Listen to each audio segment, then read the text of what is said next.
fact, most of his reign, he made a fascinating subject. When you talk about your mission for your country, what exactly do you mean? To bring our country within the limits of its possibility, natural-wise, population-wise, our intelligence, our sturdiness, our diligence, our vitality, our manlyhood, to its optimum capabilities and possibilities.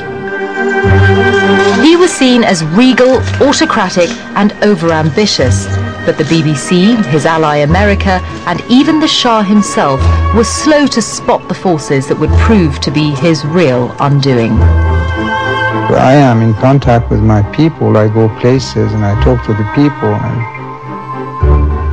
and I can claim to have the pulse of my people really in my hand. The Islamic Revolution toppled the Shah and brought Ayatollah Khomeini to power in 1979.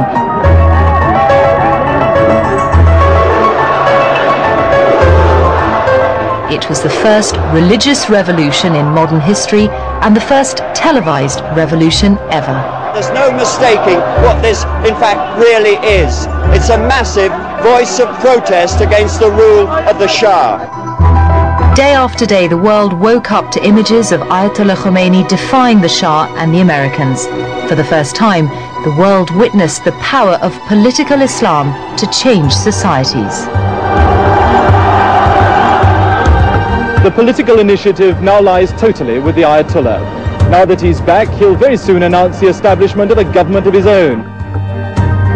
This is a tale of two men, one whose delusions overshadowed his ambitions, and one who never gave up his vision to establish an Islamic state.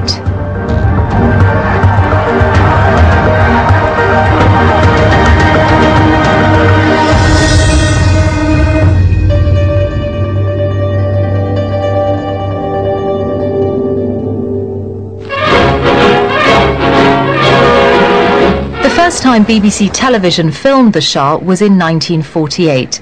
The 27-year-old king was visiting a military base in southern England.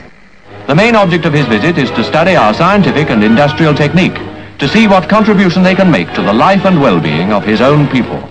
The Shah had, since he was a young man, had a fascination with things military. He wanted the very best, the most sophisticated equipment, and he was sure he could create a kind of modern force in Iran.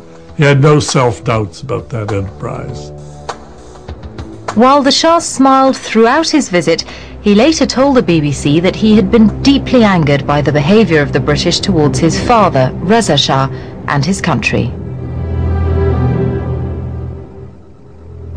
In 1941, shortly after Hitler invaded the Soviet Union, British and Russian forces entered Iran against only token resistance by the Iranian army, after warning Reza Shah about his links with the Germans. The old Shah abruptly abdicated and went into exile. His 21-year-old son was faced with the formidable task of taking over a country suffering from the shock and humiliation of a foreign invasion.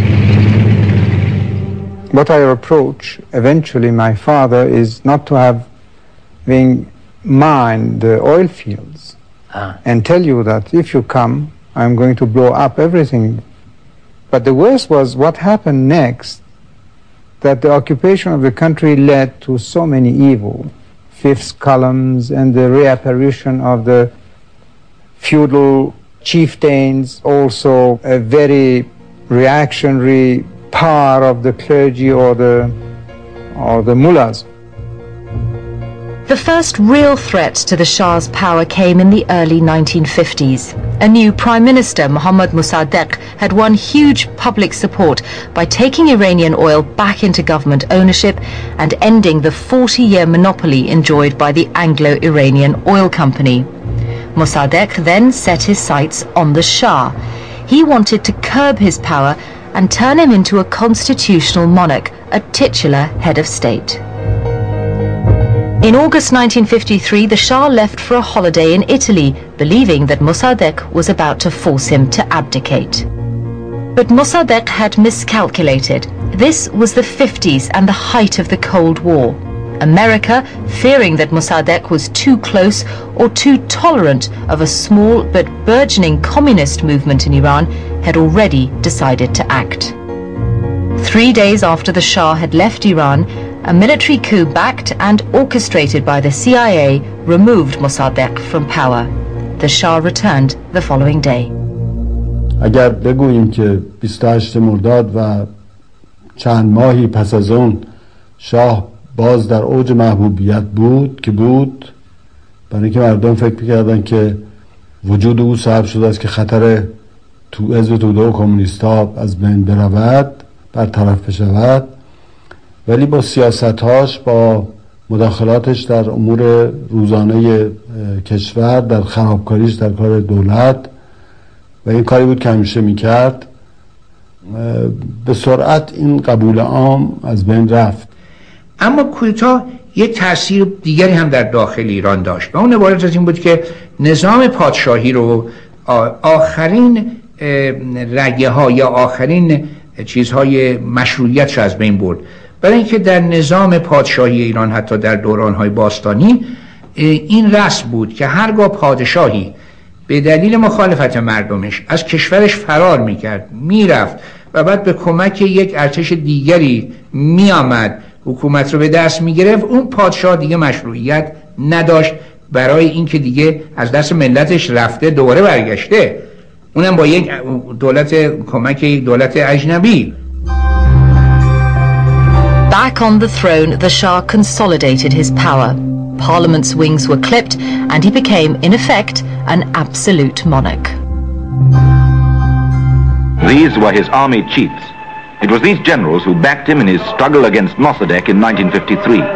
Today, the Shah depends on the army above all for his personal security, the continued ability to do his job, and even perhaps to remain on his throne. Unlike his father, Reza, who started life as a Russian army corporal, the Shah is no soldier. His officers do a good bit of feuding among themselves, which has helped him to stop any one of them from gaining too much power. But he's careful to keep them happy by giving them lavish funds, mostly from American aid. The Shah returned to Britain in 1955. While he went shopping for military equipment, Queen Soraya, his then wife, was presented with the latest in British fashion.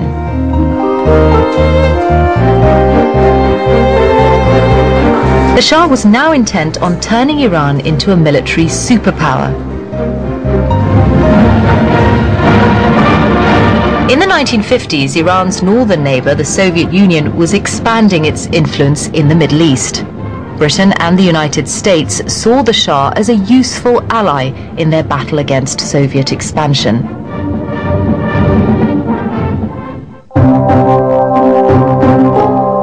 Thousands of American military and civilian advisors started to work in Iran.